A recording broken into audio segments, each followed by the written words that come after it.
Okay so let's start and आज के class से हम लोग डिस्कस करने वाले हैं डेटा स्ट्रक्चर्स।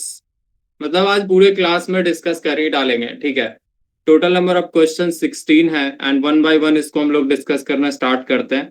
पहला क्वेश्चन हर साल पूछा गया है, डेटा स्ट्रक्चर क्या होता है एंड लीनियर नॉन लीनियर के बारे में बताइए। फंक्शंस, रिकर्जन, फंक्शन और रिकर्जन दोनों रिलेटेड चीज है कि फंक्शन क्या होता है। हाँ जी, रिकॉर्डिंग स्टार्ट कर दिया हमने। फंक्शन क्या होता है एंड साथ में आप कहिए कि रिकर्जन वो होता है जब आप एक ही फंक्शन बंद करो यार फोन। अनिकेत, हेडफोन लगा लो नहीं तो बंद कर दो। हाँ, तो फंक्शन ऐसा फंक्शन मतलब कुछ ब्लॉक ऑफ कोड होता है उसको फंक्शन बोलते हैं, और ऐसा फंक्शन जो खुद को ही बार बार कॉल करे उसको क्या बोलते हैं? रिकर्जन।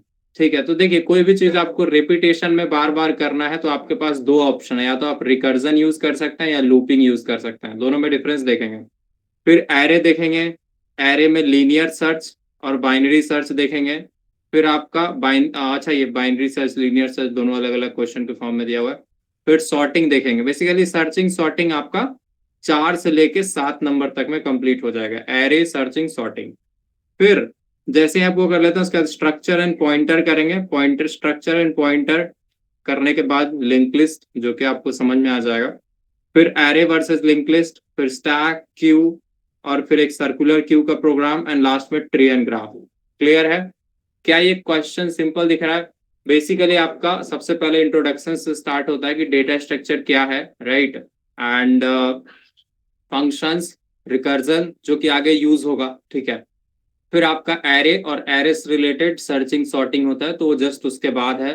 फिर स्ट्रक्चर पॉइंटर है, ठीक है, स्ट्रक्चर पॉइंटर है जिसका यूज लिंक लिस्ट में होता है। तो एक ऑर्डर हमने मेंटेन करने का ट्राई किया है कि कोई भी क्वेश्चन आप अगर एक ऑर्डर में करते जाएं तो ऐसा ना लगे कि कुछ छूट गया है। Let me start from the first question.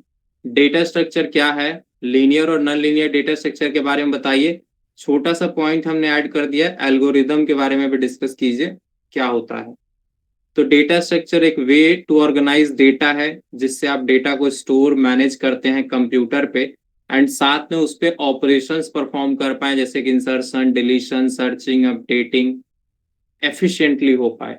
तो डेटा स्ट्रक्चर में हम लोग ये करते हैं कि डेटा को इस तरह से ऑर्गेनाइज करते हैं कि उस पे इंसर्शन डिलीशन जैसे ऑपरेशंस बहुत आसानी से हो पाए। क्लियर? अब डेटा स्ट्रक्चर का टाइप्स की बात करें तो दो टाइप का, एक है लीनियर और दूसरा है नॉन लीनियर। लीनियर में क्या होता है, डेटा एक के बाद एक के बाद एक रहता है। अच्छा सॉरी, यहाँ पे लिख दिया, इधर नहीं लिखना था। लीनियर में क्या होता है, डेटा एक के बाद एक के बाद एक के बाद एक सीक्वेंस में रहता है, जबकि यहाँ पे क्या होगा, हो सकता है या तो ट्री जैसा होगा या फिर ऐसे कहीं कहीं ग्राफ की तरह कनेक्टेड होगा। क्लियर है? पल्ले पड़ा कि नहीं? अगर डेटा सीक्वेंशियल है, वन आफ्टर अनदर है, that is called linear data structure. अगर कहीं कहीं किसी से भी कोई भी जुड़ा हुआ है, नॉन लीनियर। तो लीनियर डेटा स्ट्रक्चर क्या होता है, stores elements in a sequential order, each element is connected to the next element. Four element मतलब चार अलग अलग टाइप हैं लीनियर के, आप लोग ऑलरेडी जानते होंगे। एरे, एरे क्या होता है, ऐसा कुछ स्ट्रक्चर होता है, ठीक है, और इसमें इंडेक्सिंग होता है 0 1 2 3 4। और डेटा कहाँ पे रहता है एक्चुअल, इसके अंदर मान लीजिए 24 25 26 29 35, तो इसके अंदर आपका एक्चुअल में डेटा रखा रहता है। क्लियर है? अब वहीं पे लिंक लिस्ट क्या होता है, जैसे यही डेटा मान लीजिए आपको अगर रखना है तो आपको क्या करना होगा, क्या करना होगा, ऐसा छोटा छोटा बॉक्सेस बनाना होगा नोड, जिसमें आधे में आप डेटा रखेंगे और आधे में नेक्स्ट का एड्रेस रखेंगे। और लिंक लिस्ट का सबसे मेन बात यही है कि अगर आपका पहला डेटा 24 यहाँ है, दूसरा 25 यहाँ है, तो ये दोनों साथ में नहीं होगा। हो सकता है कि पहला डेटा यहाँ है और दूसरा डेटा कहीं और बैठा हो, और ये सब लिंक होता है इस एड्रेस के थ्रू। मतलब पहले वाले इस सेक्शन में आप लिंक लिस्ट का डेटा रखते हैं और दूसरे वाले सेक्शन में आप क्या रखते हैं, नेक्स्ट नोड का एड्रेस। हर नोड में यही होता है, आधा सेक्शन डेटा का होता है और आधा नेक्स्ट का। क्लियर है सबको? और चूंकि इसके आगे कुछ नहीं है तो यहाँ पे नल लिखा होगा। समझ में आया? और पहले नोड को हम लोग क्या बोलते हैं? हेड। क्लियर है? लिंक लिस्ट में पहले नोड को क्या बोलते हैं? हेड। तो डेफिनेशन पढ़िएगा, collection of nodes, each node contains data and link. अब इस कुछ लोग लिंक है, कुछ लोग इसको नेक्स्ट भी पढ़ते हैं, to the next node. Features, elements are stored dynamically, इसमें डायनेमिकली एलिमेंट स्टोर होता है। मेमोरी कंटिन्यूअस रहने की जरूरत नहीं है, जबकि एरे में अगर 5 डेटा रखना है तो पांचों मेमोरी के बगल बगल बगल ब्लॉक्स में रखा जाएगा, जबकि लिंक लिस्ट में ऐसा इजी इंसर्शन एंड डिलीशन, इसमें इंसर्शन डिलीशन आसान है। अब देखे होंगे एरे का फीचर्स क्या है कि सेम डेटा टाइप को स्टोर करता है, ठीक है। एलिमेंट्स इंडेक्सेस का यूज करके एक्सेस हो सकता है, और साइज क्या होता है? फिक्स्ड होता है एरे का। क्या ये बात समझ में आया? वैसे आगे के यूनिट में एरे के बारे में और लिंक लिस्ट के बारे में और डिटेल में हम लोग देखेंगे। स्टैक, आप ऐसा समझिए, ऐसा ही लीनियर लिस्ट, एरे या लिंक लिस्ट, किसी को आप इस तरह से बनाइए, जैसे मान लीजिए, चलिए ऐसे बना देते हैं।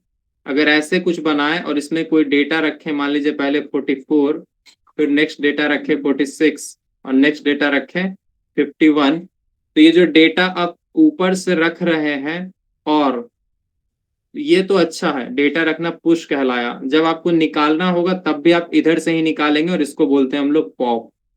क्या ये बात समझ में आया? स्टैक बस एक नॉर्मल डेटा का लिस्ट ही है, लेकिन इसमें इंसर्शन डिलीशन एक ही साइड से होता है। अच्छा, इस साइड को क्या कहते हैं? टॉप। टॉप साइड, कि टॉप साइड से ही पुश होगा और टॉप साइड से ही पॉप होगा। तो लिखता है stack follows LIFO principle. LIFO principle मतलब लास्ट इन फर्स्ट आउट, यानी जो डेटा सबसे लास्ट में गया है, 51 सबसे लास्ट में गया है ना, तो ये सबसे पहले निकलेगा अगर खाली करना हुआ तो। क्या ये बात समझ में आया? जैसे मान लीजिए, हाँ तो समझ गया, छोड़िए। Last element inserted is removed first, यानी लास्ट एलिमेंट जो इंसर्ट होगा वो सबसे पहले रिमूव होगा। अब इसमें पुश क्या होता है? एक एलिमेंट को ऐड करना। पॉप होता है एक एलिमेंट को डिलीट करना। एंड पीक या टॉप से आप टॉप एलिमेंट को व्यू कर सकते हैं, मतलब सिर्फ देखेंगे बट रिमूव नहीं करेंगे। क्लियर? समझ में आया? किसी को कोई तकलीफ?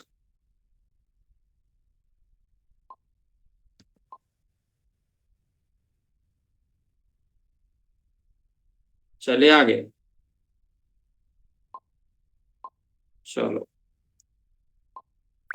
क्यू की बात करते हैं। तो देखिए क्यू में क्या होता है, ये भी एक लिस्ट जैसा ही होता है, बट इसमें डिफरेंट क्या होता है कि आप बोल सकते हैं कि ऐसा एक क्यू होता है, और इसमें जो डेटा है एक साइड से इंसर्ट होता है, और जिधर से इंसर्ट होता है इसको बोलते हैं रियर, और दूसरे साइड से डिलीट होता है, इसको क्या बोलते हैं? फ्रंट। तो ऐसा समझिए, जो चीज स्टैक में एक ही साइड से इंसर्शन और एक ही साइड से डिलीशन होता था, क्यू में क्या होगा? एक साइड से इंसर्शन होगा, मतलब एक साइड से इंसर्शन होगा और डिलीशन दूसरे साइड से होगा। क्लियर है? नहीं समझ में आ रहा है? मंगवाएं चाय coffee? Non linear data structure की बात करें, देखिए ट्री का याद रखिएगा, ट्री में ना ऐसा हायरार्की जैसा होगा, पेरेंट चाइल्ड वाला रिश्ता होगा, ठीक है। इसका भी कुछ चाइल्ड हो सकता है, मान लीजिए 2 को बना दें, इसका भी चाइल्ड बना दें, तो इस तरह से डेटा ऑर्गेनाइज होगा, और डेटा इसमें रहता है नोड जैसा, 14, 15, 16, 6, 8, 1, 2, इस तरह से आपका डेटा होगा। हाँ, इसको चिल्ड्रन बोल सकते हैं, एक चाइल्ड हो तो चाइल्ड, और बहुत सारे हैं तो चिल्ड्रन। तो पहले देख लीजिए नॉन लीनियर क्या कहता है। Does not arrange element in single sequential, मतलब सिंगल सीक्वेंस में एक के बाद एलिमेंट नहीं रखा जाता है। यहाँ पे आपका elements may be connected to multiple element. Linear वाले में था ना कि एक एलिमेंट जो है हार्डली 2 एलिमेंट से कनेक्टेड होगा, अपने आगे वाले से या पीछे वाले से, जबकि जो बाकी सब है ये क्या होगा? कहीं भी किसी से भी कनेक्टेड रह सकता है। क्लियर है? समझ में आया कि नहीं आया? नहीं। चलो बात करते हैं ग्राफ का। तो ग्राफ में क्या होता है, कोई भी डेटा कहीं कहीं होता है, ठीक है, और मान लीजिए कोई किसी से कनेक्टेड है, ये वाला इससे कनेक्टेड है, बस इनसे कनेक्टेड नहीं है। तो इस तरह से मतलब कोई भी किसी से कनेक्टेड हो सकता है, ये डिपेंड करते हैं कि आपका ग्राफ किस चीज के लिए आप होल्ड कर रहे हैं। नहीं सर, क्लास रिकॉर्डिंग मत करिएगा, नहीं तो फिर मेरा टेंशन होता है। अब आप उससे बहस मत कीजिए, वो कितना समझदार है हमको समझ में आ गया। बात करते हैं लीनियर और नॉन लीनियर के बीच में डिफरेंस, ठीक है। तो लीनियर क्या होता है, एलिमेंट सीक्वेंशियल ऑर्डर में अरेंज होता है। सीक्वेंशियल मतलब समझते हैं ना, एक सीक्वेंस में एक के पीछे एक लाइन लगा के रहता है।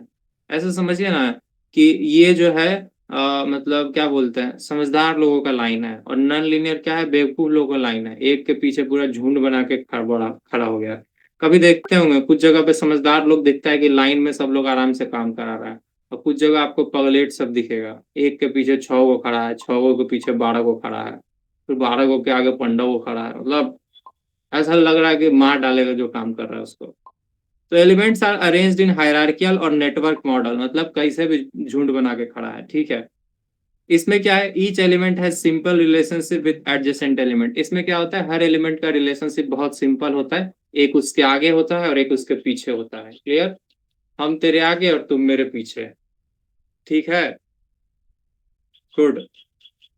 नेक्स्ट कहता है, इधर क्या है, one element may be connected to multiple element, यानी एक ही एलिमेंट अलग अलग रिश्ता बनाए हो सकता है, एक ही वो का 6 6 गो कनेक्शन हो सकता है। जैसे एक एलिमेंट है, इसके बगल में 6 गो खड़ा है, तो ऐसा होता है। इसको ट्रैवर्स करना बहुत इजी है। अब लाइन में कोई आदमी रहेगा तो उसका काम करना बहुत आसान है, जबकि इसमें क्या है, स्पेसिफिक ट्रैवर्सल टेक्निक, यानी थोड़ा सोच समझ के आपको काम करना। अब कोई झुंड में खड़ा है तो आपको नहीं लगता कि अगर मान लीजिए कभी ऐसा आप लड्डू बांटे हैं क्या, मतलब लड्डू बांटे होंगे तो लाइन में लड्डू लेने आएगा तो आप सबको एक एक गो आराम से दे दीजिएगा, लेकिन झुंड बना के आ जाएगा तो पता चलेगा कोई 2 गो ले लिया, 4 गो ले लिया, तो बहुत दिक्कत होगा। समझ में आया, क्या ये बात समझ में आया? बड़ा जल्दी भागता है, उसको पता है कि हम जैसे ही सर्च करते हैं नाम उतना देर में भाग जाता है। Application of data structure. Application of data structure मतलब कौन सा डेटा स्ट्रक्चर कहाँ यूज करना है। आप लोग को याद है हम बोले थे कि डेटा स्ट्रक्चर कुछ नहीं, एक बर्तन होता है। बर्तन मतलब क्या होता है, बर्तन मतलब जिसमें अलग अलग खाने बनाने का सामान रखते हैं। तो आप बोल सकते हैं कि क्या करेगा हल्ला, यही सब करने आते हो। तो ये जो 6 डेटा स्ट्रक्चर है, सबका यूज समझते हैं कि कहाँ कहाँ यूज करना है। जैसे होता है ना, कुकर का यूज आलू उबालने में करना है, चाय बनाने में करना है, वैसा ही कुछ। एरे में क्या होता है, तो स्टोरिंग मार्क्स, मार्क्स स्टोर करना है, एम्प्लॉय रिकॉर्ड स्टोर करना है, मैट्रिसेस स्टोर करना है। तो आप क्या किसका यूज करेंगे, किसका यूज करेंगे? एरे का। बाबू आप, एरे का, बहुत बढ़िया। आजा बाबू, अब नहीं आएगा, टेंशन नहीं लीजिए, उसका इलाज कर दिए हैं। तो ऐसे समझिए, कभी भी सीक्वेंस ऑफ डाटा स्टोर करना है तो वहां पे आप ले लेंगे भाई, ले लेंगे। लिंक लिस्ट कब यूज करना है, जब आपका dynamic memory allocation and playlist वगैरह कुछ बनाना हो डायनामिक। अब नहीं चलेगा बाबू। स्टैक की बात करते हैं। स्टैक फंक्शन कॉल्स अंडो रीडो ऑपरेशन। जैसे यहाँ पे आप देख रहे हैं, ये अंडो रीडो दिख रहा है ना, ये ऊपर अंडो रीडो दिख रहा है, अंडो की है फिर रीडो कर सकते हैं। ये ऑपरेशन बनाने में स्टैक का यूज होता है, याद रहेगा सबको। ये जो अंडू रीडू देखते हैं ना, फिर क्यू, क्यू आपका प्रिंटर स्पूलिंग। प्रिंटर स्पूलिंग मतलब प्रिंटर को अलग अलग डॉक्यूमेंट जो प्रिंट करने के लिए देते हैं। सीपीयू शेड्यूलिंग टिकट सिस्टम वगैरह में यूज करते हैं, ठीक है। ट्री, अगर आपको फाइल सिस्टम यानी कौन से फोल्डर के अंदर कौन सा फाइल आता है, किस फोल्डर के अंदर कौन सा फोल्डर आता है, उसके लिए। Database indexing, hierarchical data. Graph आपका गूगल मैप में यूज होता है, सोशल नेटवर्क मतलब फ्रेंडशिप वगैरह में, या कंप्यूटर नेटवर्क में। क्लियर है? चलो अब बात करते हैं डेटा स्ट्रक्चर। तो आप सीख लिया, यानी बर्तन के बारे में सीख लिया, अलग अलग बर्तन। अब थोड़ा सा बात करते हैं रेसिपी के बारे में, ठीक है। तो इसमें आपको पढ़ना है एल्गोरिदम क्या होता है। आजा बेटा, पीटे नहीं हो रहा है। Algorithm, it is a finite sequence of well defined steps, यानी कि फाइनाइट सीक्वेंस ऑफ स्टेप्स है। ये लोग बाहर कैसे चले जाता है। फाइनाइट सीक्वेंस ऑफ स्टेप्स का मतलब क्या है ना, कि गिनती में पता है कि कितने नंबर ऑफ स्टेप्स यूज्ड होंगे, ठीक है। अब एक दो नंबर जोड़ने का प्रोग्राम है। पहले तो है स्टार्ट, तो इसे घुस गए रे, नहीं देखे तो घुस गया तुरंत। गाइस रुकिए, इसको ब्लॉक मारने दीजिए।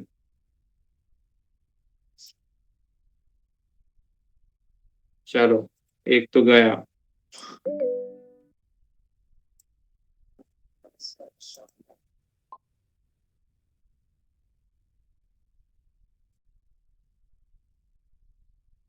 ये परमिशन लगा दीजिए। लगाए हैं, हर 5 मिनट में सब टन टन करके भाग जा रहा है।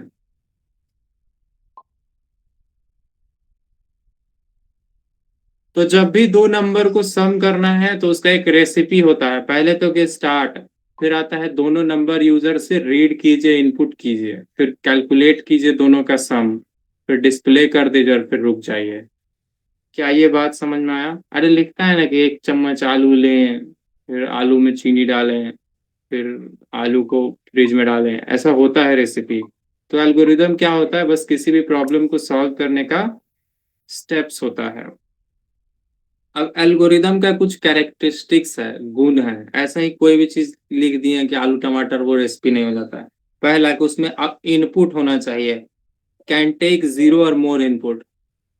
हर एल्गोरिदम में हो सकता है कुछ इनपुट जरूर लगेगा, हाँ वो 0 भी हो सकता है, बट डिफाइन होना चाहिए कि हाँ इसमें कोई इनपुट नहीं लगेगा, इस या फिर इसमें एक इनपुट या दो इनपुट जो भी है। फिर output, it should produce at least one output. तो एल्गोरिदम का एक काम तो है कि इसको एटलीस्ट एक आउटपुट प्रोड्यूस करना पड़ेगा। फिर definiteness, every step should be clear and unambiguous, यानी हर स्टेप क्लियर होना चाहिए। अनएम्बिग्यूअस मतलब होता है ना कि कंफ्यूजिंग बात नहीं बोलना चाहिए, ठीक है। नेक्स्ट, फाइनाइटनेस, यानी कि फिक्स नंबर ऑफ एलिमेंट्स होना चाहिए। इफेक्टिवनेस, यानी कि each step should B simple and executable, यानी हर स्टेप सही होना चाहिए। फाइनाइटनेस यही बोलता है ना कि मतलब कुछ सर्टेन नंबर ऑफ स्टेप्स के बाद ये रुक जाना चाहिए, ऐसा नहीं कि अनलिमिटेड ही चले जा रहा है, रुकने का नाम है नहीं ले रहा, ठीक है। फिर एसिम्प्टोटिक नोटेशंस की बात करते हैं। एसिम्प्टोटिक नोटेशन क्या है, ऐसा समझिए एल्गोरिदम को मापने का अलग अलग क्या है, फीता है। फीता समझते हैं ना। अरे मतलब होता है ना, किसी का हाइट नापने के लिए फीता होता है, वजन नापने के लिए तराजू होता है। तो वैसे ही एसिम्प्टोटिक नोटेशन क्या है, एल्गोरिदम का एफिशिएंसी नापने के लिए होता है बस। Use to analyse the efficiency and complexity of an algorithm as the input size n increases. तो एसिम्प्टोटिक नोटेशन आपको बताता है कि अगर नंबर ऑफ इनपुट एन है, तो ये अगर आप मान लीजिए एन, कोई number of input an imaginary मान ले, तो उसके लिए कितना देर में ये एल्गोरिदम आउटपुट दे सकता है। क्या ये बात समझ में आया। एसिम्प्टोटिक नोटेशन क्या है, एन इनपुट के लिए ये एल्गोरिदम कितना काम करेगा या कितना टाइम लगाएगा। तो 3 तरह का होता है। एक होता है बिगो, बिगो मतलब बेस्ट केस, ठीक है। ओमेगा, ओमेगा है आपका एवरेज केस, एवरेज है कि शायद ना, ये वर्स्ट केस है, ठीक है। मिटा के लिखना दो। ओमेगा आपका क्या है, वर्स्ट केस है, और ये वाला क्या है आपका, सर उसमें एवरेज बेस्ट केस। केस लिखा हुआ है, हाँ, ऊपर वाला वर्स्ट केस है। वीगो नोटेशन अपर बाउंड, हाँ वर्स्ट केस, सॉरी, लोग गड़बड़ कर देता है। फिर से हम लिखते हैं, घबराइए मत। ये वाला वर्स्ट केस है, यानी कि मैक्सिमम कितना बुरा, बुरा से बुरा स्थिति में ये कितना टाइम लेगा। नीचे वाला है बेस्ट केस, यानी कम से कम कितना जल्दी एल्गोरिदम सॉल्व कर देगा आंसर। और एवरेज केस मतलब नॉर्मली कितना लेगा, ठीक है। तो एसिम्प्टोटिक नोटेशन जो है, पहला बिग ओ है, ये बोलता है represent upper bound. Upper bound यानी मैक्सिमम ये कितना टाइम ले सकता है, ठीक है, मतलब कितना ज्यादा टाइम में पक्का है कि ये सॉल्व कर ही देगा। मतलब कितना भी आप इसको बड़ा क्या बोलते हैं, जैसे ये बोल रहा है ना कि मान लीजिए 10 नंबर दें आप इसको सॉर्ट करने के लिए, तो वर्स्ट केस का मतलब है कि अगर कितना भी हो कि सारा एलिमेंट अपने जगह से इधर उधर हो, फिर भी ये इतना स्टेप्स में तो सॉल्व कर ही देगा, ठीक है। जैसे अगर आपका टाइम टोटल निकलता है 3n² प्लस 2n+1, तो इसमें जो सबसे बड़ा वाला वेरिएबल है ना, जैसे कि n² है ना, तो आप n² को ही मान लेंगे। n² के साथ जो कांस्टेंट है वो नहीं लिखना है। क्या ये बात समझ में आया? n का पावर जो सबसे ज्यादा है वही इसका वर्स्ट केस हो जाता है, ठीक है। और बेस्ट केस में भी वही है, n² के साथ जो सबसे बड़ा वाला होता है बेस्ट केस, और होता तीनों में, मतलब ऐसा समझिए n² ही है। अभी क्यों होता है अभी के लिए बस मत याद रखना, कोई भी फॉर्मूला लिख लेना और जिस उसमें जो n का पावर, कोई भी एक ऐसा एक्सप्रेशन लिख लीजिएगा और जो n का पावर सबसे ज्यादा हो वही बेस्ट केस, वर्स्ट केस और मतलब क्या बोलते हैं एवरेज केस, सब वही होता है, ठीक है। कि आपको थोड़ा सा सेंसलेस लग सकता है कि जब तीनों वही है तो तीनों में डिफरेंस क्या है, ये सर इनपुट, कृषराज को ऐड कर दीजिए ना थोड़ा। ठीक है। तो ये तीनों रट लीजिएगा, वैसे ये क्वेश्चन में नहीं था लेकिन एसिम्प्टोटिक नोटेशन अगर पूछ ले तो याद रखिएगा, बिग ओ, ओमेगा और थीटा, ठीक है। ऐसा समझिए, ओ नोटेशन, ओमेगा नोटेशन और थीटा नोटेशन। क्या ये बात याद हुआ? यहाँ पे दिख रहा है बिग ओ और of n², omega of n² और थीटा ऑफ n², ठीक है। ये जो है आपका वर्स्ट केस है, ये आपका बेस्ट केस है और ये आपका एवरेज केस है। वर्स्ट, बेस्ट, एवरेज, याद रहेगा तीनों। तीनों का एग्जाम्पल सेम है, बस यहाँ पे साइन बदलता है। अब बात करते हैं फंक्शन क्या होता है और कॉल बाय वैल्यू और कॉल बाय रेफरेंस क्या होता है, ठीक है। तो फंक्शन बेसिकली एक नेम्ड ब्लॉक ऑफ कोड है जो कोई खास काम परफॉर्म करता है। जैसे कि एक ग्रीट नाम का फंक्शन है, ये हेलो प्रिंट करने का काम करता है। ये मेन नाम का फंक्शन है, ये क्या करता है, ग्रीट फंक्शन को कॉल लगाता है, यानी ग्रीट फंक्शन को शुरू करवाता है, ठीक है, क्लियर। तो it helps making programs modular and reusable, मतलब ऐसा समझिए आप अपने प्रोग्राम में 50 तरह का काम किए हैं, ठीक है।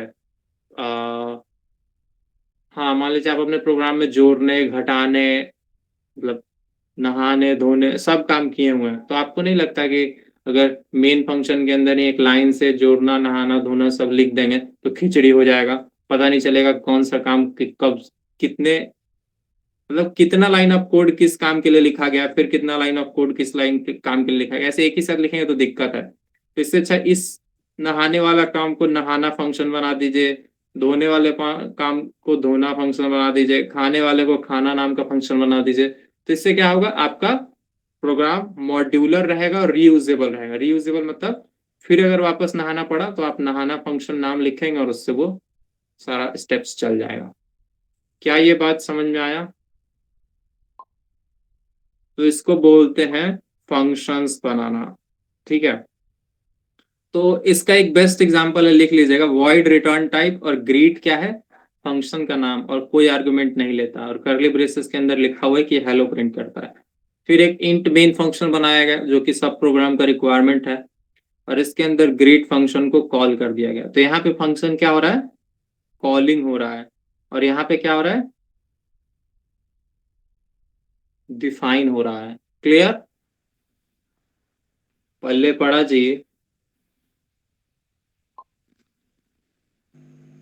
सर ऐसे ही रिप्रेजेंट करेंगे पूरे कोड को?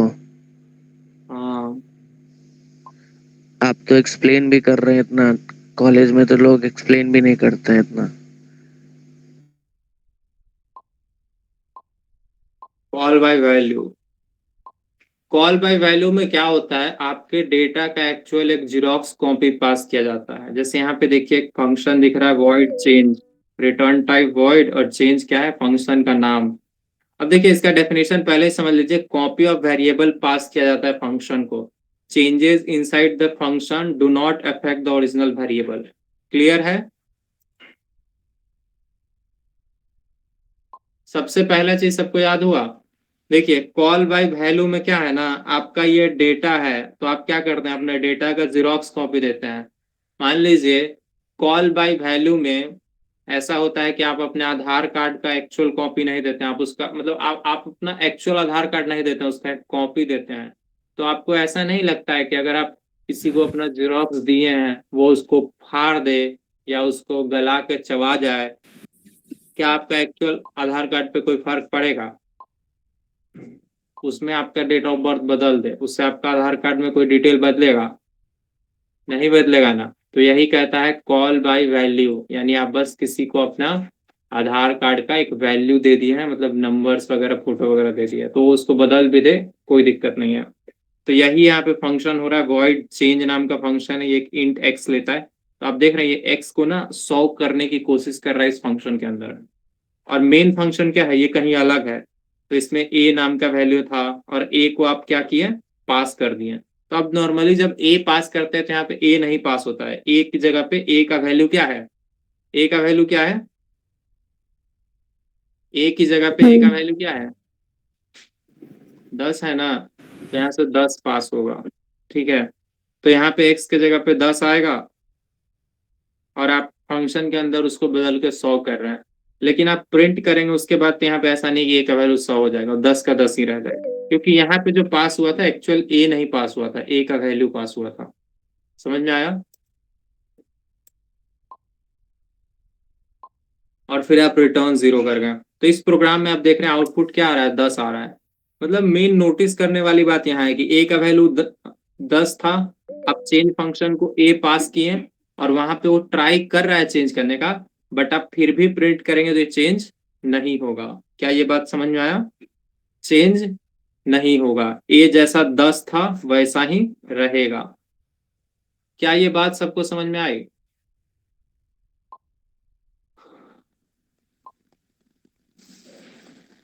नहीं आ रहा है?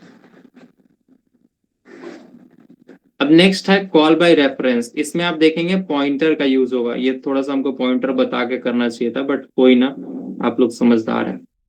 तो कॉल बाय रेफरेंस अचीव किया जाता है address of a variable using pointer. यानी इस बार आप क्या करते हैं, अपने आधार कार्ड का उसको मतलब क्या बोलते हैं, ओटीपी पासवर्ड पासवर्ड सब दे दिए, तो आपको नहीं लगता है कि वो आपका मतलब आधार में डीओबी वगैरह कुछ बदल देगा? क्या ये बात समझ में आया? आप किसी को अपना जीरोक्स दीजिएगा तब ना कुछ नहीं बदलेगा, अगर आप उसको अपना ओटीपी ही दे दिए या ओरिजिनल आधार कार्ड ही दे दिए तो उस पर हो सकता है व्हाइटनर से मिटा के बदल दे। तो देखिए इसमें क्या किया, ए इस बार भी था बट इस बार एड्रेस ऑफ ए पास किया गया है। क्या ये बात समझ में आया? कॉल बाय वैल्यू में चेंज फंक्शन को क्या पास किया जाएगा, सिर्फ ए। और क्या वो चेंज कर पाएगा? नहीं। बट इसमें क्या पास किया गया चेंज फंक्शन को, एड्रेस ऑफ ए। तो क्या ये बदल देगा वैल्यू? हाँ ये वैल्यू बदल देगा।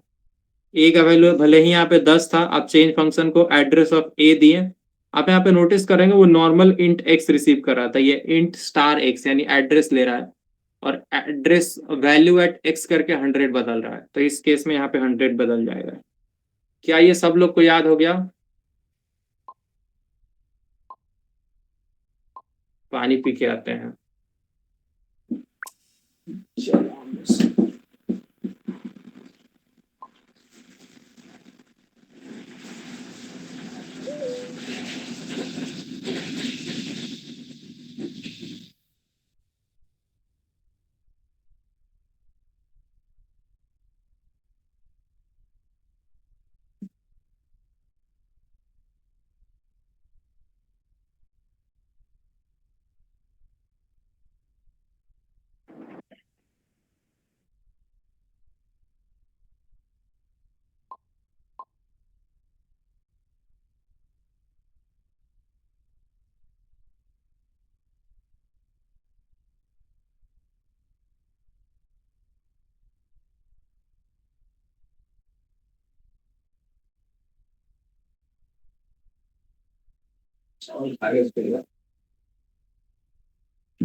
सॉरी, यहाँ आ जाओ।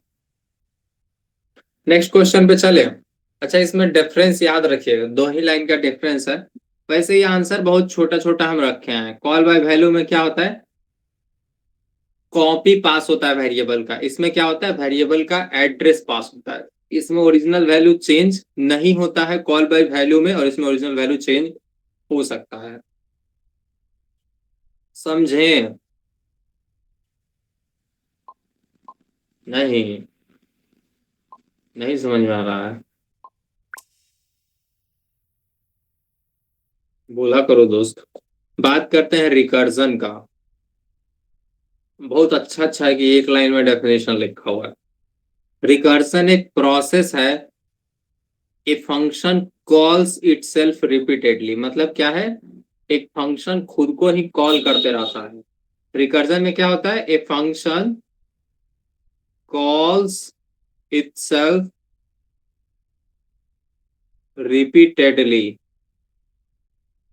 एक फंक्शन खुद को ही कॉल करते रहता है, कब तक, जब तक अंटिल बेस कंडीशन रीच। क्या ये बात समझ आया? एक फंक्शन खुद को ही कॉल करते रहता है जब तक उसका बेस कंडीशन रीच नहीं हो जाता है। एग्जाम्पल, यहाँ पे वही डेफिनेशन लिखे हुए हैं। आप में से कितने लोगों को रिकर्जन आता है, रेज योर हैंड।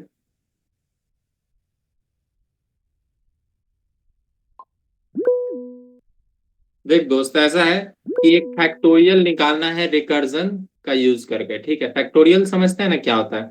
5 का फैक्टोरियल फाइंड करना हो तो क्या होगा, 5 का फैक्टोरियल कैसे निकलेगा, 5 गुना 4 गुना 3 गुना 2 गुना 1। ठीक है, 120 आएगा आंसर। क्या हम ऐसा कर सकते हैं कि अगर हम बोले कि हमसे कोई 5 का फैक्टोरियल पूछेगा तो हम उसको ये बोल सकते हैं, एक काम करो ना, 5 गुना और 4 का फैक्टोरियल निकाल लो, बोल सकते हैं कि नहीं? अब फिर 4 का फैक्टोरियल कैलकुलेट करना पड़ेगा।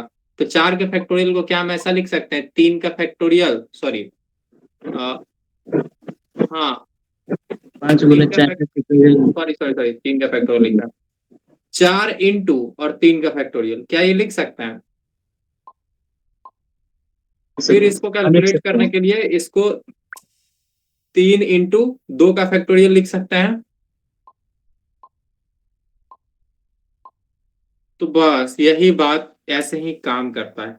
जैसे देखिए यहाँ पे आप मेन फंक्शन में पहले देख लीजिए, मेन फंक्शन में क्या है, n इक्वल टू 5 है और फैक्टोरियल ऑफ n को कॉल किया गया, यानी फैक्ट फंक्शन को क्या पास किया गया है, n दिया गया है, मतलब n का वैल्यू क्या, 5। फैक्ट फंक्शन को क्या दिया गया कि हे फैक्ट भाई 5 का फैक्टोरियल निकाल के लाओ। अब देखिए इस, क्या बोलते हैं इसको, तिक्रमबाजी समझिए। फैक्टोरियल 5 क्या करता है ना, बहुत इंटरेस्टिंगली काम करता है।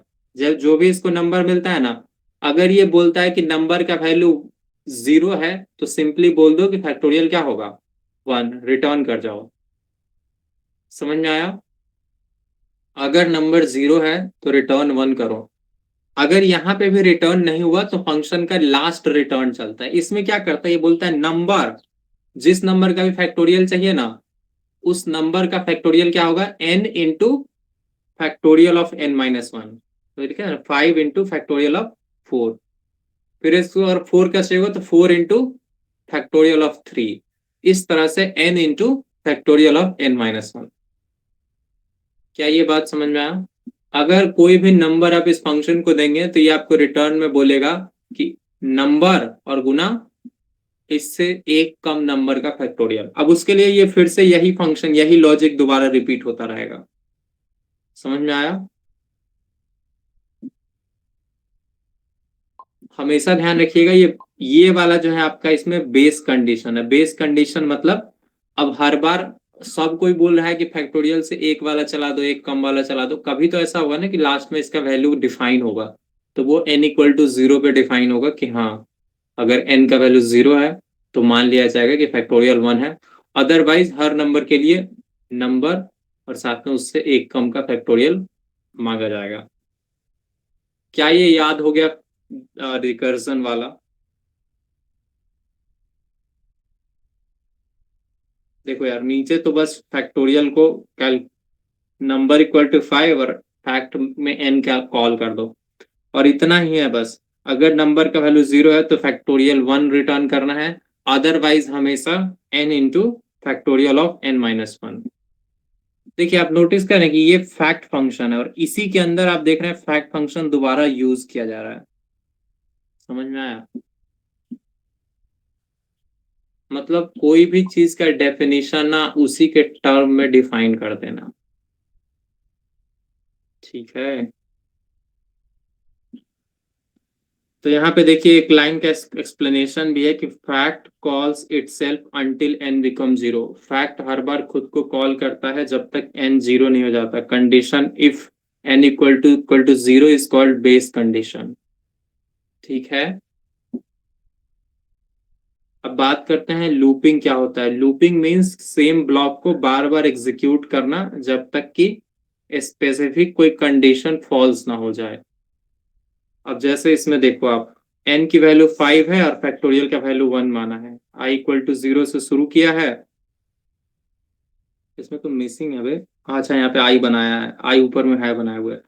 i इक्वल टू 0 और i जब तक n के बराबर मतलब n के बराबर या इक्वल है तब तक हमको ये लूप चलाना है। क्या ये बात समझ में आया?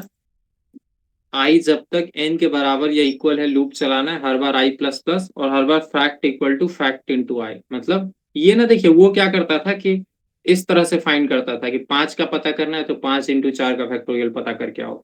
अब फिर जब उसको 4 का फैक्टोरियल पता करना हो तो वो अपना ही लॉजिक लगाएगा, फिर 4 का पता करने के लिए 4 इंटू 3 का फैक्टोरियल पता करने निकल जाएगा। मतलब वो अलग टास्क ही बना देता है। फिर 3 का पता करना हो तो 3 इंटू 2 फैक्टोरियल, 2 फैक्टोरियल पता करना होगा तो ये 2 इंटू 1 फैक्टोरियल। अब फिर जब 0 का पता करने जाएगा तो वो बोल देगा सिंपल वन। क्लियर है सबको? अब बात करते हैं ये कैसे करता है। ये बोलता है कोई भी फैक्टोरियल पता करना है, पहले मान लेंगे कि फैक्टोरियल 1 है और फिर 1 इंटू 2, 1 इंटू 2 इंटू 3, फिर 1 इंटू 2 इंटू 3 इंटू 4। और ये तब तक करना है जब तक हमको नंबर जहां तक जाना है वहां पहुंच ना जाए। समझ में आया? ये सब एग्जाम में लिख सकते हैं मन करे तो, समझें। तो ये बेसिकली 1 में 2 से गुना, फिर 3 से गुना, 4 से गुना, 5 से गुना, ऐसा करते जाता है। फैक्ट इक्वल टू फैक्ट में i से गुना और ये फैक्टोरियल लास्ट में प्रिंट कर देता है। तो बेसिकली ये भी फैक्टोरियल ही कैलकुलेट कर रहा है बट यूजिंग लूप। दोनों प्रोग्राम देख लीजिएगा। बात करते हैं रिकर्जन के बारे में। ये फंक्शन खुद को बार बार कॉल करता है, सॉरी हाँ, एक फंक्शन खुद को बार बार कॉल करता है और इसमें क्या होता है block of code bar bar repeat होता है। यहाँ पे हम ब्रैकेट नहीं लगाए हैं क्योंकि एक ही लाइन था, आप चाहें तो ये ब्रैकेट लगा सकते हैं। तो ब्रैकेट को ही जनरली ब्लॉक ऑफ कोड कहते हैं। फंक्शन में भी ब्लॉक ऑफ कोड होता है क्योंकि आप देखते होंगे फंक्शन में भी हम लोग ब्रैकेट यूज करते हैं। बेस कंडीशन इसमें होता है, इसमें क्या होता है लूप कंडीशन होता है। इसमें जब बेस कंडीशन फॉल्स होता है ना, बेस कंडीशन ट्रू होता है जनरली तो रुक जाता है। अब इसमें कंडीशन फॉल्स होता है तो रुक जाता है। इसमें बहुत ज्यादा मेमोरी यूज होता है क्योंकि बहुत ज्यादा फंक्शन कॉल यूज होता है। मतलब हर बार एक ही फंक्शन को बार बार चलाया जा रहा है तो मेमोरी में वो जगह लेगा। इसमें कम मेमोरी कम यूज होता है। इसका एग्जांपल है फैक्टोरियल ऑफ n-1 और इसका है for loop, while loop, do while loop. Clear है? रिकर्जन में एक फंक्शन ही खुद को बार बार कॉल करता है। इसकी वजह से कोई भी काम रिपीटेडली होता है। मतलब दोनों में भी रिपीटिंग होता है बट रिकर्जन में क्या होता है सेम फंक्शन बार बार खुद को कॉल करता है। लूपिंग में क्या होता है वो लूप बना ही इस तरह से कि एक ब्लॉक ऑफ कोड को तब तक चलाया जाए जब तक कोई कंडीशन फॉल्स नहीं होता। मतलब उसका कंडीशन जैसे इस केस में ये है कंडीशन। चलो अब बात करते हैं यहाँ से इंटरेस्टिंग चीज की, व्हाट इज एरे का। रिकॉर्डिंग यहाँ पे बंद कर दिया, यहाँ से पार्ट 2 रिकॉर्ड करेंगे।